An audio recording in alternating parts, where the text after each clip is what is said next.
Buenos días, hermanos, estamos nuevamente aquí en la presencia del Señor, sabiendo que estamos atravesando por la pandemia, por momentos difíciles para toda la humanidad, para la iglesia, pero tratando de reflexionar frente a todo lo que Dios permite. La Biblia nos enseña que no caerá un pajarito a tierra sin que Dios lo permita. Entonces, sabemos y entendemos que si Dios lo ha permitido, Dios tiene propósitos, especialmente con la iglesia. La Biblia dice, y sabemos que a los que aman a Dios todas las cosas le ayudan a bien. Por lo tanto, debemos verle la parte positiva y la reflexión que uno debe hacer frente a estos tiempos que estamos viviendo. Estos días atrás yo le hablé de la Santa Cena y le mostré un poco lo que es un sacramento. La Iglesia Católica tiene varios sacramentos, la Iglesia Evangélica se maneja por dos sacramentos, uno que es la Santa Cena y otro el bautismo. Pero allí en la Santa Cena hablamos que es un sacramento y bueno, Jesús tomó el pan y tomó el vino y a través de estos elementos Él mostró los dos sacramentos que tiene la Iglesia Evangélica, o más bien el pan que siempre está en una mesa para recordar la muerte del Señor hasta que Él venga, y el vino para recordar que su vida, su sangre fue derramado por nuestros pecados. Es muy interesante. Y el bautismo, cuando tomamos la decisión de bautizarnos en el nombre del Padre, del Hijo y del Espíritu Santo. Habla de un solo Dios en tres personas. No dicen los nombres, sino en el nombre. Y estos son los sacramentos, y después yo les hablé de algo muy importante que es lo que realmente se avecina, el letargo que se avecina para los creyentes, y esto basándonos un poco en la parábola de las 10 vírgenes, donde llegó un momento que cabecearon, se durmieron, y se durmieron no solamente las insensatas, sino también las prudentes, hasta que se oyó la voz de que venía su Señor, y las prudentes arreglaron sus lámparas y entraron a las bodas, mientras las insensatas fueron a buscar aceite, y en ese lapso que fueron a buscar aceite vino su Señor, y cuando vinieron y golpearon, el Señor les dice: no los conozco, basándonos un poco en los mensajes escatológicos que dio el Señor cuando dijo que sería como los días de Sodoma, de Gomorra, como serían los días de Noé, donde luego la gente reflexionó, pero ya era tarde. Así que es muy interesante ver esta situación.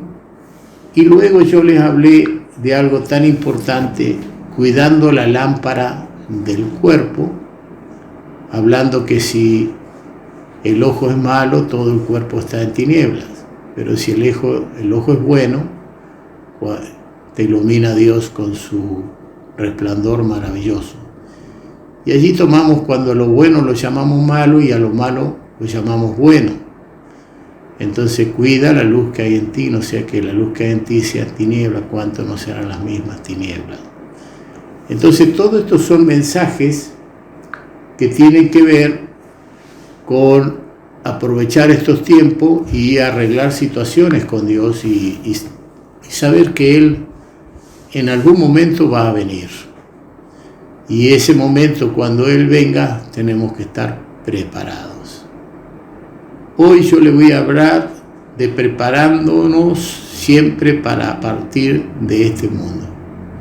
Viendo la cantidad de personas que tienen que dejar este mundo, y día a día escuchamos la cantidad de muertos que hay, tenemos que venir a la reflexión y decir: ¿qué pasa si hoy me toca a mí o mañana me toca a mí?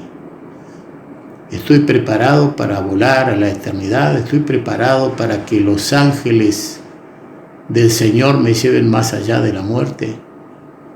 Porque el apóstol Pablo era un hombre que declaró claramente estas cosas.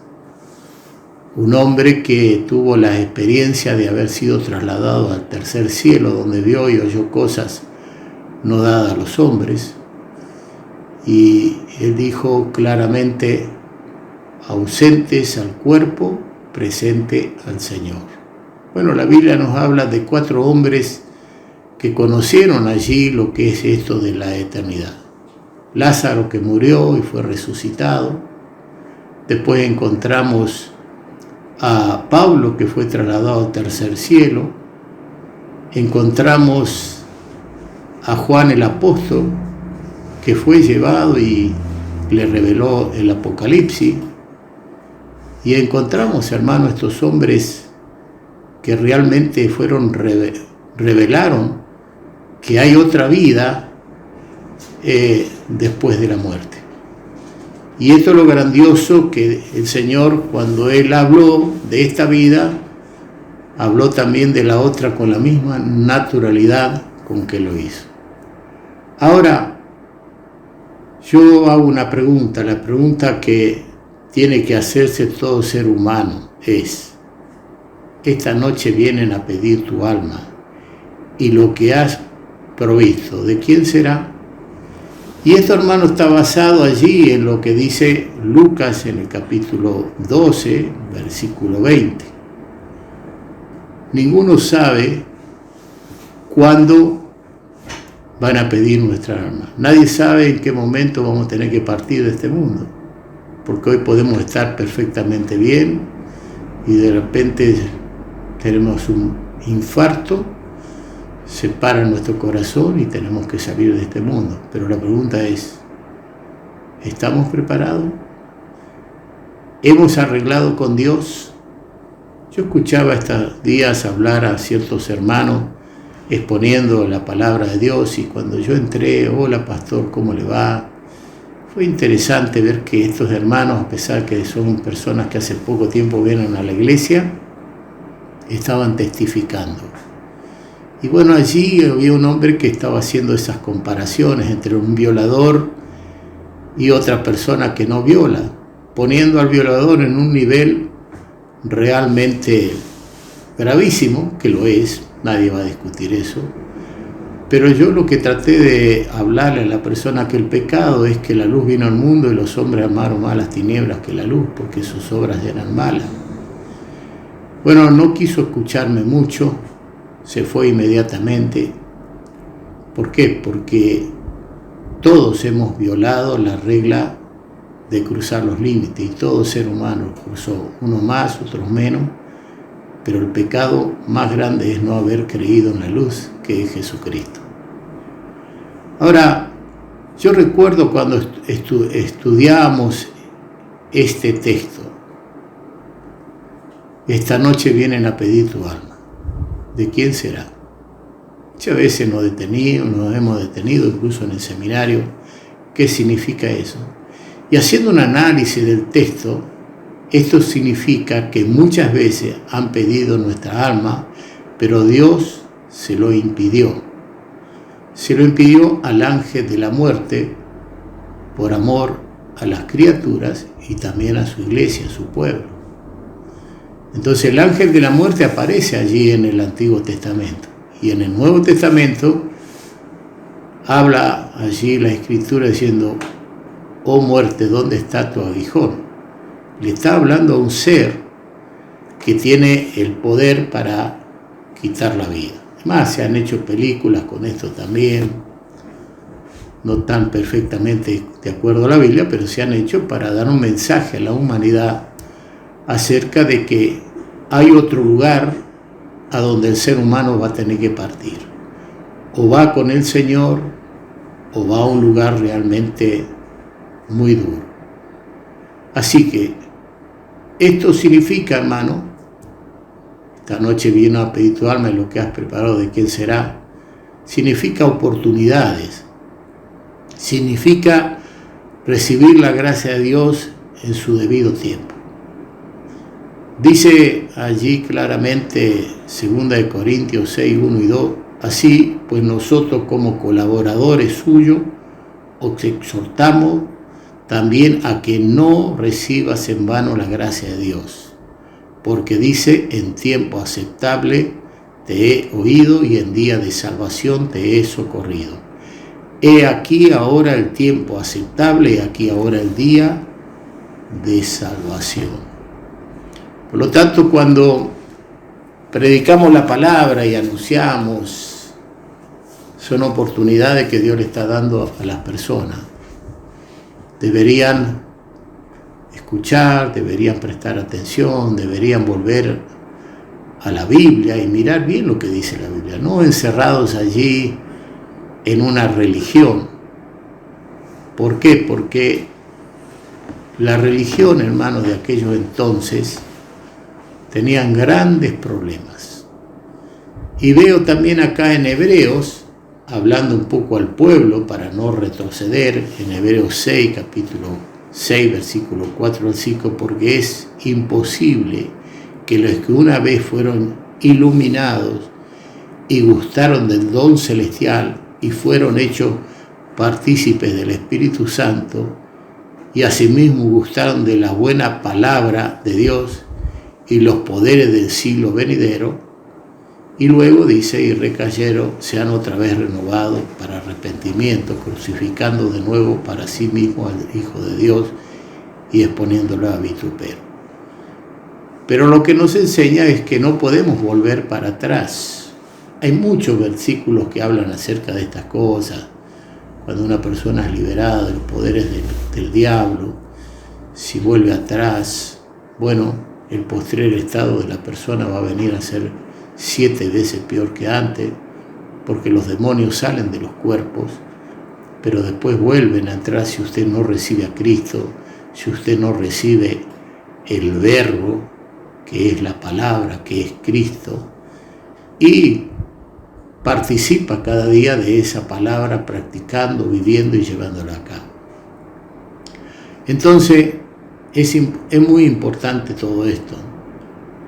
Y fíjese lo que dice Lucas. Yo quisiera que Daniel me lea allí el versículo 1 solamente. La advertencia a los religiosos. Lucas 12, 1. En esto, juntándose por millares la multitud, tanto que unos a otros se atropellaban, comenzó a decir a sus discípulos: primeramente, guardaos de la levadura de los fariseos, que es la hipocresía. Bien, ¿quiénes eran los fariseos? Era la religión popular de aquellos entonces. Pero fíjese lo que dice, guardaos de la levadura de los fariseos. La levadura, todos tenemos cierto conocimiento, que se pone dentro un poquitito de levadura dentro de la masa y eso empieza a leudar la masa, eso empieza a expandirla. Entonces, estaba diciendo cosas muy, muy importantes. Y en Mateo capítulo 23, verso 3 dice, así que todo lo que os digan que guardéis, guardarlo y hacerlo, mas no hagáis conforme a sus obras, porque dicen y no hacen. Y ahí entramos en esta vida de muchos religiosos que dicen, pero no hacen, no practican la palabra, no viven. Entonces, en otras palabras, están negando la fe de Cristo. Porque la fe es la palabra, porque Cristo es el verbo, porque estos son los principios realmente que todo ser humano tiene que llevar a cabo y guardar. Entonces, la levadura de estos religiosos es el comienzo del mal.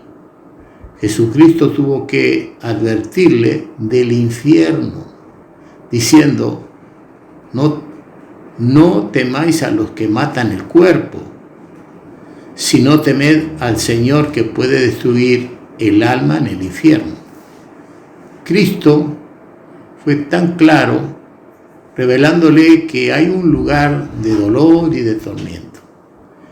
Y aunque algunos religiosos por ahí dicen que era el basural de los judíos, donde el gusano dice que no muere, donde el fuego nunca se apaga, Bueno, pero Jesús siempre tomó ejemplos terrenales para que la gente viera lo que es eso. Y tomó ese ejemplo para hacerle entender que hay un lugar donde el ser humano va a ser llevado y va a ser atormentado de día y de noche. Alguien puede decir, pero Dios puede ser un Dios tan severo, sí, en su justicia.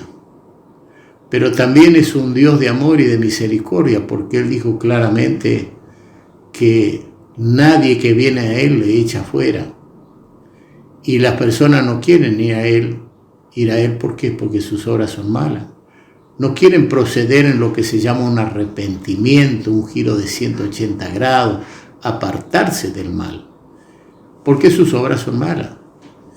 Entonces, en otras palabras, porque en realidad cuántos creen en el Señor, se escudan en una religión, pero creen verdaderamente, porque si creerían a la palabra dirían, no, pará, del otro lado me espera algo, por lo tanto yo tengo que arreglar mi vida de acuerdo a la palabra de Dios, en el diario, en la manera que va revelándose la Escritura para él, en la manera que se va iluminando él y va entendiendo cuántas cosas hay en nosotros que son malas, y entendiendo lo que decía el apóstol Pablo, que él decía, ya no vivo yo, mas Cristo vive en mí. Es decir, habla de crucificar su yo, crucificar su carnalidad. Y esto puede ser cuando creemos y recibimos el Espíritu, y podemos decir lo que es imposible para el hombre es posible para Dios. Así que la levadura de estos religiosos es el comienzo del mal. Y cuántas personas cuando uno le empieza a hablar, empiezan a escudarse en esa religión. Y hablar de abrazar la idolatría, cuando la Biblia es tan terrible hablando de la idolatría. Hablando que detrás de la idolatría se oculta un enemigo que hace señales y prodigios mentirosos, pero nadie quiere ir a la Biblia y mirar lo que realmente dice la Biblia. Entonces, cuídense porque esto es delicado. Así que no temáis a los que matan el cuerpo, sino temed al Señor que puede destruir el alma en el infierno, dice la palabra. Y Mateo 10:28, que dice, y no temáis a los que matan el cuerpo, mas el alma no pueden matar. Temed más bien a aquel que puede destruir el alma y el cuerpo en el infierno. Así que, hermano, Dios nos dé entendimiento. Fíjese, hay una parábola del rico y Lázaro. Es decir, los dos extremos. Uno en la opulencia del bien de este mundo y el otro en la tremenda necesidad de este mundo. Jesucristo puso los dos extremos para hacer notar claramente que a unos les toca en esta vida vivir por ahí en una situación muy triste y a otros en la opulencia, pero hay un lugar donde unos van a ser consolados y otros van a ser atormentados, hablando del infierno. Entonces, es muy importante escuchar esta parábola y entender lo que dice. Lee nuestro hermano el rico y Lázaro en Lucas capítulo 16, versículos 19 al 31. Fíjese qué importante todo lo que dice acá la palabra, mostrando los dos hombres en extremo. Había un hombre rico que se vestía de púrpura y de lino fino y hacía cada día banquete con esplendidez. Había también un mendigo llamado Lázaro, que estaba echado a la puerta de aquel, lleno de llagas, y ansiaba saciarse de las migajas que caían de la mesa del rico, y aún los perros venían y le lamían las llagas. Aconteció que murió el mendigo y fue llevado por los ángeles al seno de Abraham. Y murió también el rico, y fue sepultado. Y en el Hades alzó sus ojos, estando en tormentos, y vio de lejos a Abraham y a Lázaro en su seno. Entonces él, dando voces, dijo, Padre Abraham, ten misericordia de mí, y envía a Lázaro para que moje la punta de su dedo en agua, y refresque mi lengua, porque estoy atormentado en esta llama. Pero Abraham le dijo: Hijo, acuérdate que recibiste tus bienes en tu vida y Lázaro también males, pero ahora este es consolado aquí y tú atormentado. Además de todo esto, una gran sima está puesta entre nosotros y vosotros, de manera que los que quieren pasar de aquí a vosotros no pueden, ni de allá pasar acá. Entonces le dijo: Te ruego, Padre, que le envíes a casa de mi padre, porque tengo 5 hermanos, para que les testifique, a fin de que no vengan ellos también a este lugar de tormento. Y Abraham le dijo: A Moisés y a los profetas tienen, óiganlos. Él entonces dijo: No, padre Abraham, pero si alguno fuere a ellos de entre los muertos, se arrepentirán. Mas Abraham le dijo: Si no oyeren a Moisés y a los profetas, tampoco se persuadirán, aunque alguno se levante de los muertos. Bien, ahora, qué tremenda historia, si bien es una parábola, pero las parábolas revelan verdades bíblicas, verdades de lo que va a ser la eternidad. Esta historia, hermano, nos habla de un hombre rico que vivió y murió sin haber tenido ninguna relación con Dios. Porque si bien él mencionaba a padre Abraham, y si bien se le mencionaba a Moisés y a los profetas, tienen y óiganlo, como hoy hay un montón de pastores que predicamos la palabra, evangelistas, maestros, etc.,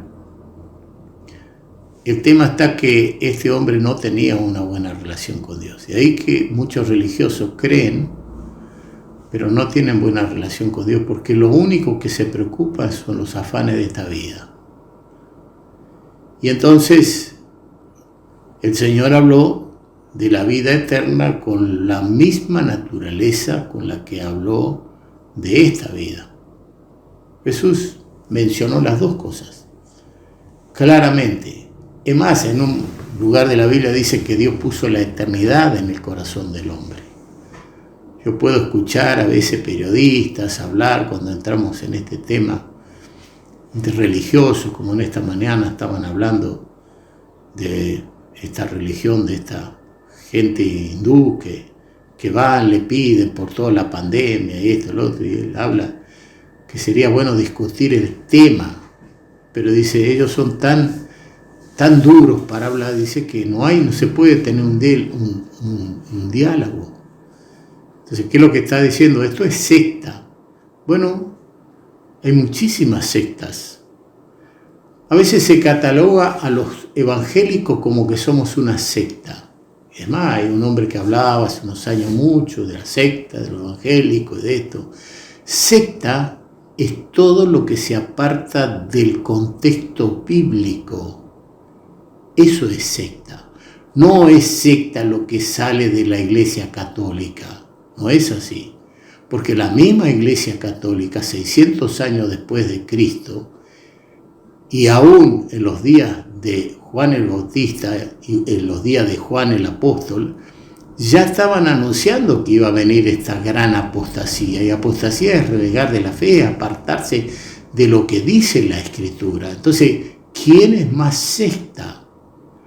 Secta es todo aquel que deja de guardar la palabra, que se aparta y enseña un montón de cosas que no son bíblicas, que no están apoyadas por las Sagradas Escrituras. Así que cuidado con decir cosas en la ignorancia o en esa falta de luz, no sea que la luz que en ti hay sean tinieblas. Reflexionemos frente a esto. Así que 2 hombres en los extremos, opuestos, de la escalera social. Uno representaba la escalera más alta por su riqueza y el otro la más baja por su pobreza. El pobre dependía de todo lo que caía de la mesa del rico. Nunca fue invitado a la mesa del rico. Tenía que mantenerse en su estado inferior. Hasta los perros, dice la Biblia, lamían sus heridas. Ahora, ¿no es esto lo que vemos nosotros en lo que se llama socialmente ¿Alguna persona de la opulencia, del dinero, de la riqueza, del bienestar, invita a un pobre mendigo para que venga y se siente a la mesa? Nunca. Es más, se pasa al lado de ciertas personas y ¿qué reacción se tiene? Ahí a tirarle alguna monedita para tapar un poco la conciencia. Este rico tenía la posibilidad de llevarle la comida ahí a la puerta de su casa, porque ahí estaba, y ni aun eso, ni las sobras, lo que sobraba, que él ansiaba saciarse de esas sobras que caían de la mesa, ni eso.